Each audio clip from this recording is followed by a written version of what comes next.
রসিকতাও ধরি আপনি আসেন রসিকতা অথবা সিরিয়াস আপনি যেটাই ধরেন ইসলামের সাথে তো ইনফ্যাক্ট এই নামগুলোর কোনো সম্পর্ক নাই সেই হিসেবে স্বরাষ্ট্র একটা সুন্দর সত্য কথা বলেছেন।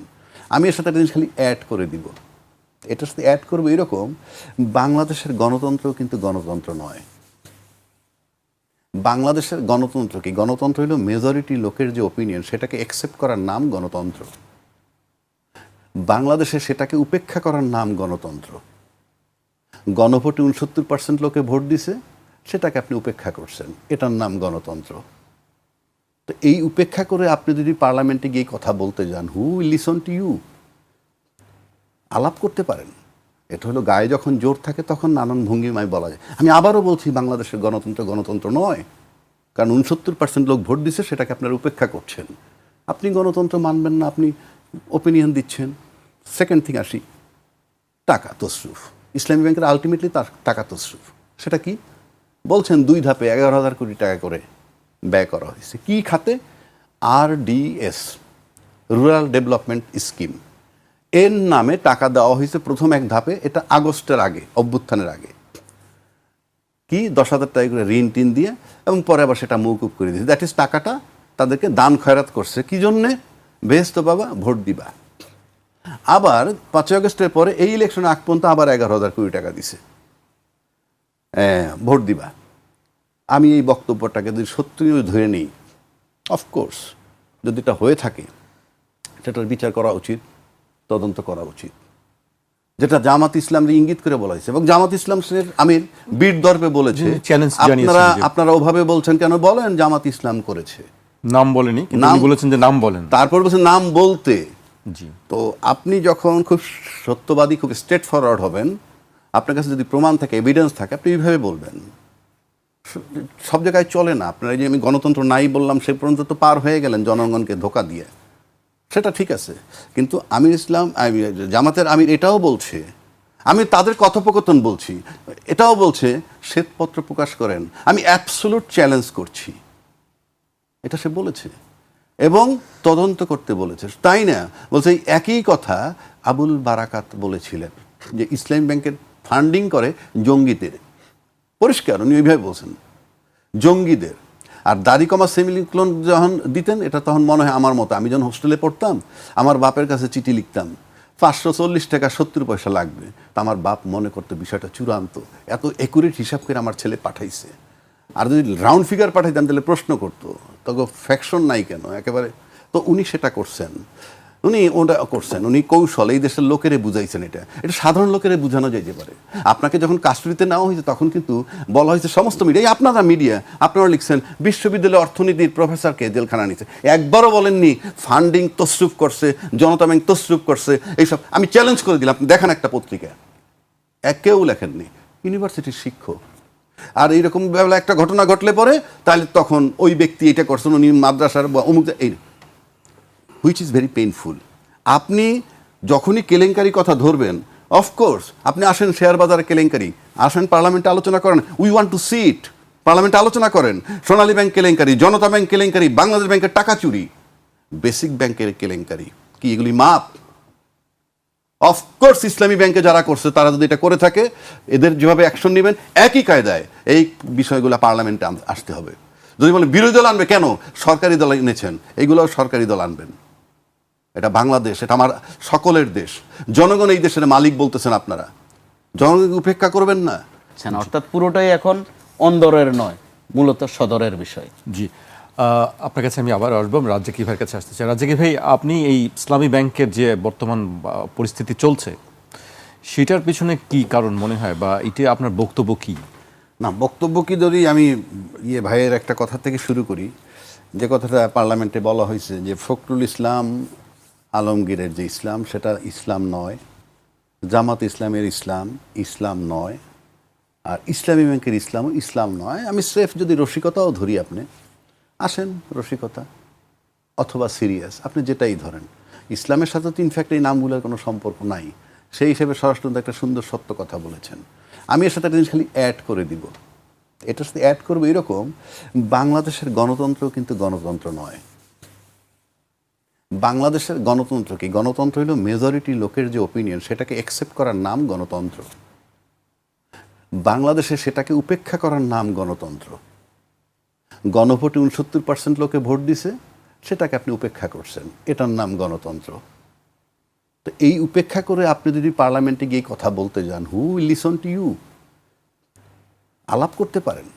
এটা হলো গায়ে যখন জোর থাকে তখন নানান ভঙ্গিমায় বলা যায়। আমি আবারও বলছি, বাংলাদেশের গণতন্ত্র গণতন্ত্র নয়, কারণ 69% লোক ভোট দিছে, সেটাকে আপনারা উপেক্ষা করছেন। আপনি গণতন্ত্র মানবেন না, আপনি ওপিনিয়ন দিচ্ছেন। সেকেন্ড থিং আসি, টাকা তসরুফ। ইসলামী ব্যাংকের আলটিমেটলি তার টাকা তসরুফ। সেটা কি বলছেন? 2 ধাপে 11,000 কোটি টাকা করে ব্যয় করা হয়েছে। কি খাতে? RDS, রুরাল ডেভেলপমেন্ট স্কিম, এর নামে টাকা দেওয়া হয়েছে প্রথম এক ধাপে। এটা আগস্টের আগে, অভ্যুত্থানের আগে। কি 10,000 টাকা করে ঋণ টিন দিয়ে, এবং পরে আবার সেটা মৌকুব করে দিয়েছে। দ্যাট ইজ টাকাটা তাদেরকে দান খয়রাত করছে। কি জন্যে? বেহেস্ত বাবা, ভোট দিবা। আবার 5ই আগস্টের পরে এই ইলেকশনে আগ পর্যন্ত আবার 11,000 কোটি টাকা দিছে, ভোট দিবা। আমি এই বক্তব্যটাকে যদি সত্যিই ধরে নিই, অফকোর্স যদি এটা হয়ে থাকে সেটার বিচার করা উচিত, তদন্ত করা উচিত। যেটা জামাত ইসলামকে ইঙ্গিত করে বলা হয়েছে, এবং জামাত ইসলামের আমির বীর দর্পে বলেছে, চ্যালেঞ্জ জানিয়েছেন যে আপনারা ওভাবে বলছেন কেন? বলেন জামাত ইসলাম করেছে। নাম বলেনি, কিন্তু উনি বলেছেন যে নাম বলেন। তারপর বলছেন নাম বলতে। জি। তো আপনি যখন খুব সত্যবাদী, খুব স্ট্রেট ফরওয়ার্ড হবেন, আপনার কাছে যদি প্রমাণ থাকে, এভিডেন্স থাকে, আপনি এইভাবে বলবেন। সব জায়গায় চলে না। আপনার এই যে আমি গণতন্ত্র নাই বললাম, সে পর্যন্ত তো পার হয়ে গেলেন জনগণকে ধোঁকা দিয়ে। সেটা ঠিক আছে, কিন্তু আমির ইসলাম, জামাতের আমির এটাও বলছে, আমি তাদের কথোপকথন বলছি, এটাও বলছে শ্বেতপত্র প্রকাশ করেন, আমি অ্যাবসোলুট চ্যালেঞ্জ করছি। এটা সে বলেছে এবং তদন্ত করতে বলেছে, তাই না? বলছে এই একই কথা আবুল বারাকাত বলেছিলেন, যে ইসলামী ব্যাংকের ফান্ডিং করে জঙ্গিদের। পরিষ্কার উনি ওইভাবে বলছেন, জঙ্গিদের। আর দাড়ি কমা সেমিলিক্লোন যখন দিতেন, এটা তখন মনে হয় আমার মতো, আমি যখন হোস্টেলে পড়তাম, আমার বাপের কাছে চিঠি লিখতাম, 540 টাকা 70 পয়সা লাগবে। তা আমার বাপ মনে করতো বিষয়টা চূড়ান্ত, এত একুরেট হিসাব করে আমার ছেলে পাঠাইছে। আর যদি রাউন্ড ফিগার পাঠাইতাম তাহলে প্রশ্ন করতো, তখন ফ্যাকশন নাই কেন একেবারে। তো উনি সেটা করছেন, উনি ওটা করছেন, উনি কৌশল এই দেশের লোকেরে বুঝাইছেন। এটা সাধারণ লোকেরে বোঝানো যেতে পারে। আপনাকে যখন কাস্টডিতে নেওয়া হয়েছে তখন কিন্তু বলা হয়েছে, সমস্ত মিডিয়া, আপনারা মিডিয়া, আপনারা লিখছেন বিশ্ববিদ্যালয় অর্থনীতির প্রফেসরকে জেলখানা নিচ্ছে। একবারও বলেননি ফান্ডিং তসরুফ করছে, জনতা ব্যাংক তসরুফ করছে, এইসব। আমি চ্যালেঞ্জ করে দিলাম, আপনি দেখেন একটা পত্রিকা, কেউ লেখেননি, ইউনিভার্সিটির শিক্ষক। আর এইরকম বেলা একটা ঘটনা ঘটলে পরে তাহলে তখন ওই ব্যক্তি এটা করছেন, উনি মাদ্রাসার বা অমুক, এই হুইচ ইজ ভেরি পেইনফুল। আপনি যখনই কেলেঙ্কারি কথা ধরবেন, অফকোর্স আপনি আসেন শেয়ার বাজার কেলেঙ্কারি, আসেন পার্লামেন্টে আলোচনা করেন, উই ওয়ান্ট টু সি ইট। পার্লামেন্টে আলোচনা করেন, সোনালী ব্যাংক কেলেঙ্কারি, জনতা ব্যাংক কেলেঙ্কারি, বাংলাদেশ ব্যাংকের টাকা চুরি, বেসিক ব্যাংকের কেলেঙ্কারি, কি এগুলি মাপ? অফকোর্স ইসলামী ব্যাংকে যারা করছে তারা যদি এটা করে থাকে, এদের যেভাবে অ্যাকশন নেবেন একই কায়দায় এই বিষয়গুলো পার্লামেন্টে আসতে হবে। যদি বলে বিরোধী দল আনবে, কেন? সরকারি দল এনেছেন, এইগুলোও সরকারি দল আনবেন। এটা বাংলাদেশ, এটা আমার সকলের দেশ, জনগণ এই দেশের মালিক বলতেছেন আপনারা, জনগণকে উপেক্ষা করবেন না। আমি আবারও বলছি, আওয়ামী লীগ যেভাবে দেশ চালাইছে, শেখ হাসিনা মাইনাস শেখ হাসিনা, আওয়ামী লীগ যদি শক্তিশালীর দিক থেকে ধরি, শুধু হাসিনা বাদ দিয়ে আজকে যদি যে আওয়ামী লীগ সাজবে বাজারে, সেই আওয়ামী লীগ, ওই হাসিনা সহ আওয়ামী লীগ যে ক্ষমতা রাখে, হাসিনা বিহীন আওয়ামী লীগ তার 50 ভাগের 1 ভাগ ক্ষমতা রাখে না। এটা মাথায় রাখতে হবে। তো একইভাবে আপনাদেরকেও সেই চিন্তা করতে হবে। আপনারা এই শেয়ার বাজার কেলেঙ্কারি, সোনালী, জনতা ব্যাংকের কেলেঙ্কারি, বেসিক ব্যাংক কেলেঙ্কারি আলাপ করেন, আমরা দেখতে চাই আপনারা আলাপ করেন। এইবার আসেন, জঙ্গিদের ফান্ডিং করা বলা হয়তো, যেটা বললাম আবুল বারাকাত সাহেব বলছেন, শফিক সাহেব, মানে আমির সাহেব এটাও বলছে, আপনারা দ্বিতীয় বারাকাত হইয়েন না। মানে উনিও বলছেন জঙ্গি। আমি সবারটাই আমি গ্রহণ করি যে ঠিক আছে, স্বরাষ্ট্রমন্ত্রী কারেক্ট, যদি হয়ে থাকে আপনি শ্বেতপত্র দেন এবং বিচারে যান। আমরা এই আলাপ শুনতে রাজি না। আগে বিগত সরকার টাকা তসরুপ করে গেছে, শুধু আলাপ, এই আলাপ মাঠে গ্রামে গঞ্জে আপনাদের আগে করে, আপনাদের আগে, আপনার ক্ষমতায় আসার আগেও, ইভেন দেশে আসার আগেও মানুষ করতেছিল। তো আপনি তো একই আলাপ করতেছেন, এইটা তসরুপ হয়েছে, ওইটা তো, what is the use of it? আপনি পার্টিকুলার ইসলামী ব্যাংক নিয়ে দিচ্ছেন। এখন আসেন, ইসলামী ব্যাংক নিয়ে আরও একটা কথা বলছে, এটা নাকি জামাতের ব্যাংক নাম্বার 1। আবার বলছেন যে অনেক আছে গ্রাহক, যারা জামাতের বহু লোক আছে গ্রাহক সেজে আন্দোলন করতেছে। এটা আমি একটু ক্লিয়ার করে দিই। প্রথমত আসেন, একটা ব্যাংক যখন হইল 10টা লোক উদ্যোগ নেয়, 10 লাখ লোকে তো আর উদ্যোগ নেয় না, 10টা লোকে উদ্যোগ নিল। এই 10টা লোক যদি জামাতের হয়ে থাকে, অপরাধ তো নাই। উদ্যোগ নিয়ে আপনি একটা ব্যাংক করতে পারেন না। তবে হ্যাঁ, এই ব্যাংক হওয়ার পর আলটিমেটলি জামাত যারা করে না তারাও গ্রাহক আছে, তবে জামাতের গ্রাহকের সংখ্যা বেশি, অর্থাৎ জামাত যারা করে বেশি। কেন? এটা সুদবিহীন, এটা কি ইসলামী কায়দায় দিব, আপনি বলতে পারেন। এটা বলছে, এটা আমি অস্বীকার করতেছি না, বলছে। বললে কি এটা বললে কি অপরাধ হয়েছে? অপরাধ তো হয় নাই। এক, আর ওই 5 জন জামাতের লোক নিয়ে যদি ইসলাম ব্যাংকটা করে ফেললো, এটা জামাতের ব্যাংক হবে? কেন হবে? দুইটা আপনার এক্সাম্পল দিব। একটা এক্সাম্পলে যদি আপনি আইনের ভাষায় আসেন, আইনের ভাষায় কিন্তু একই লোক, একই ব্যক্তি দুইটা বিচার করে। যেমন ঢাকার জেলা জজ, ডিস্ট্রিক্ট সেশন অ্যান্ড ডিস্ট্রিক্ট জাজ বলা হয় তাকে। উনি যখন ক্রিমিনাল কেসের বিচার করেন তখন তাকে বলা হয় সেশন জাজ, এটা জেনে রেখেন। তখন তাকে বলে সেশন জাজ। যখন উনি দেওয়ানি মামলা, জমি জমার মামলাটা শুনেন, তখন তাকে বলা হয় জেলা জজ। তাহলে ব্যক্তি কিন্তু এক। একইভাবে ইসলামী ব্যাংকের গ্রাহক যদি জামাতে ইসলামের সদস্য হন, সে তো এখন গ্রাহক হিসাবে আন্দোলন করতেছে। ওই ব্যাংকের গ্রাহক, ওই ব্যাংকের অ্যাকাউন্ট হোল্ডার। অপরাধটা কোথায়? আপনারা বানাচ্ছেন এটা জামাতি ব্যাংক। মানে জামাতি ব্যাংক মানে কি? 1 নম্বর, তারা কি ব্যাংক করতে পারবে না? 2 নম্বর আসেন, যদি তাই বলেন যে জামাতে করছে বইলা বা একটা দলের লোক করলেই হয়, তাহলে আপনি তো শেরিনা হোটেলের দিকে তাকান, এটা কি বিএনপির হোটেল? আপনি ঢাকা ব্যাংকের দিকে তাকান, এটা কি বিএনপির bank? Of course not. But Sherina হোটেলের মালিক বিএনপি করেন, ঢাকা ব্যাংকের মালিক বিএনপির এমপি। ডাজ ইট মিন যেটা বিএনপির ব্যাংক? আবার উল্টা দিকে আসেন, 3 জন এমপি মিলে উদ্যোগ নিয়ে যদি একটা ব্যাংক করে, তাতেই অসুবিধাটা কোথায়? আবার বলতেছেন আপনার কি যে দলীয় লোক সব ওই ব্যাংকে ঢুকাইছে, সেখানেই বা অপরাধ কোথায়? আমি যে জেলা পরিষদের চেয়ারম্যান দিলাম, আমি যে পৌরসভার চেয়ারম্যান দিলাম, প্রশাসক দিলাম, কোত্থেকে দিলাম? কোত্থেকে দিলাম? তারা তো নিজেরা বানাইয়া নিজেরা তো করতেছে, নিজেদের লোককে প্রোভাইড করতেছে। আপনারা কোনটা করতেছেন? আমি ভাই যুক্তি দিচ্ছি। তার মানে এতে কিছু আসে যায় না। একই ব্যক্তি জামাতও করতে পারেন এবং গ্রাহকও হতে পারেন। এখন তার আন্দোলন হবে গ্রাহক হিসেবে, নট জামাতি হিসেবে। কতগুলা যৌক্তিক কথা বলতে হবে। সুতরাং আমরা যেটা বলতে চাচ্ছি যে শ্বেতপত্র প্রকাশ করুন, 1। 2, অবশ্যই যদি এই টাকা ইলেকশনের নামে টাকা নিয়ে দিয়ে দেওয়া হয়, সেইটার জন্য অবশ্যই বিচার করতে হবে, কোনো ছাড় নাই। কারণ আমার দেশ বাংলাদেশ, টাকাটা দেশের সকল জনগণের। একইভাবে আমি আবার রিপিট করছি, শেয়ার বাজার কেলেঙ্কারি, সোনালী ব্যাংক কেলেঙ্কারি, জনতা ব্যাংক কেলেঙ্কারি, বাংলাদেশ ব্যাংকের টাকা চুরি, বেসিক ব্যাংক কেলেঙ্কারি, এই যা আছে সবগুলা পার্লামেন্টে উত্থাপন করে আপনার অ্যাকশন নেন। শুধু মন মতো যেটা আপনার ভালো লাগবে সেইটা করবেন। সেটা আরও একটা কথা বলবেন, যেটা আমি আবারও বলছি, বাংলাদেশের গণতন্ত্র না। কারণ আপনারা জনগণের 69% লোকে যে ভোট দিছে সেটাকে উপেক্ষা করে আপনারা তাহলে গণতান্ত্রিক দল? বাংলাদেশের গণতন্ত্র না। সুতরাং মাথা আগে ঠিক করেন, আগে নিজেরা স্বচ্ছ হন, তারপরে অন্যকে ধরেন। জি, আপনার কাছে আমি আবার আসবো। কামাল ভাই, বাংলাদেশের গণতন্ত্র না একটি টপিক তুললেন তিনি, আপনার কাছে কি মনে হয়? জি, সঠিক বলেছেন তিনি।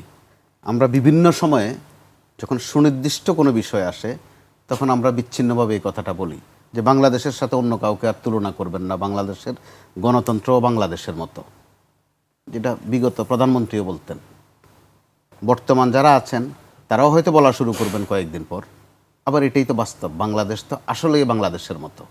কারণ বাংলাদেশের জন্ম থেকে শুরু করে আজকের দিন পর্যন্ত নানান সময়ে এমন ঘটনা ঘটেছে যেটা শুধু বাংলাদেশেই ঘটেছে, যেই ক্ষেত্রে ওই যে বস টেলার্সের বিজ্ঞাপনের মতো, যে আমার সরকার কিন্তু অফিসিয়ালি আওয়ামী লীগের যাবতীয় রাজনৈতিক কর্মকাণ্ড নিষিদ্ধ করার জন্য একটা আইন করে বন্ধ রেখেছে।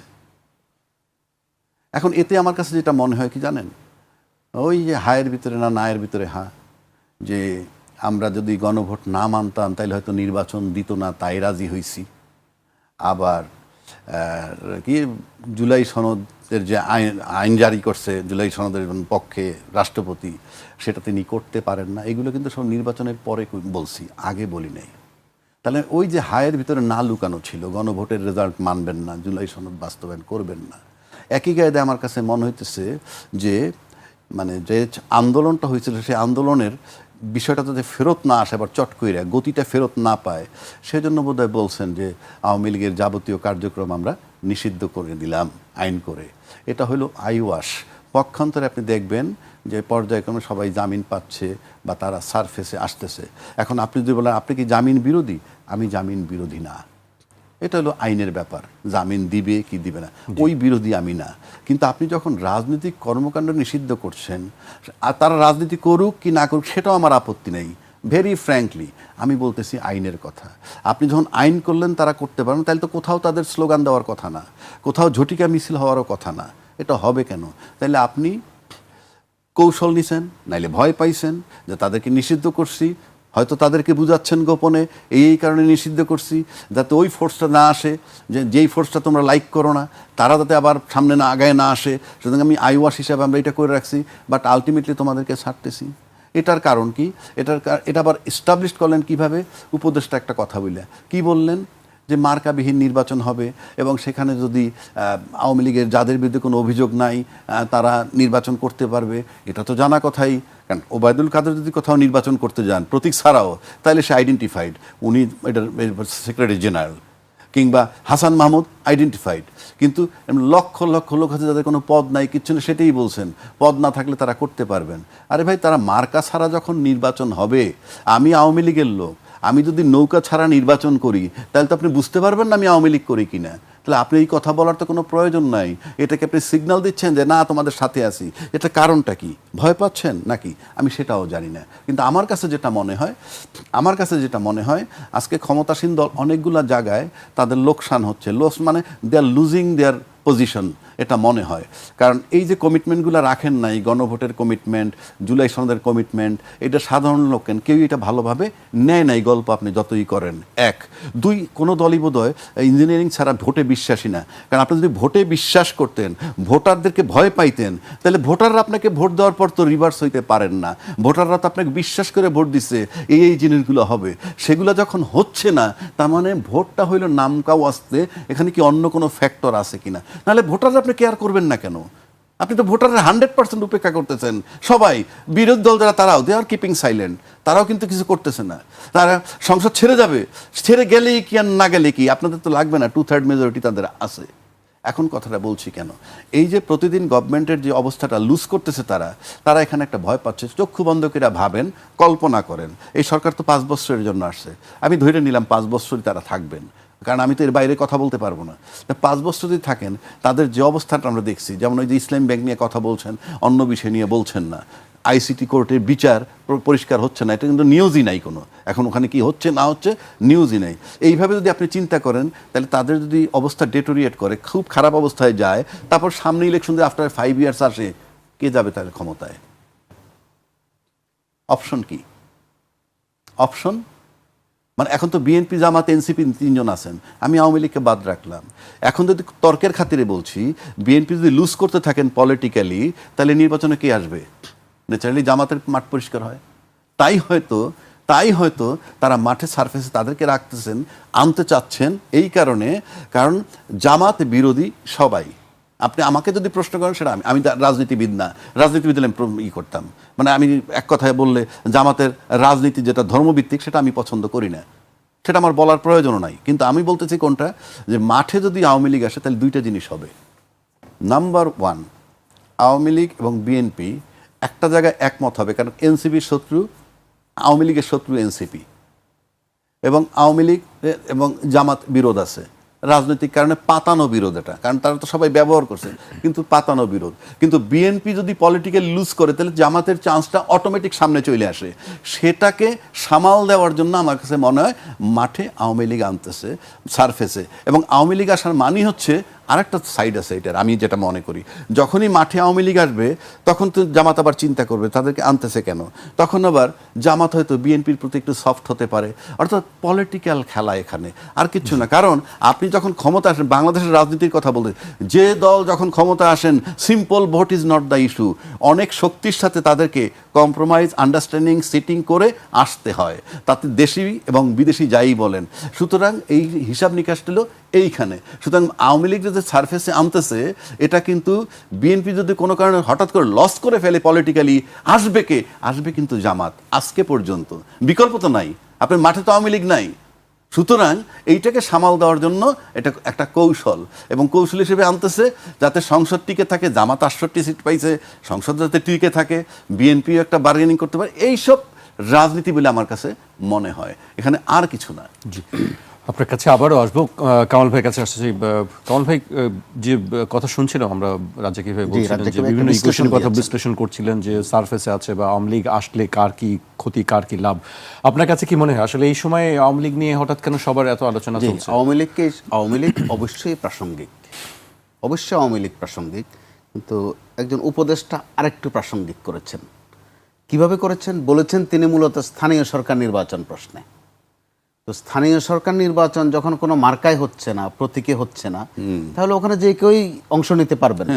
কিন্তু আবার একটু তর্জমা করে বলা সেটাকে যে আওয়ামী লীগও নিতে পারবে।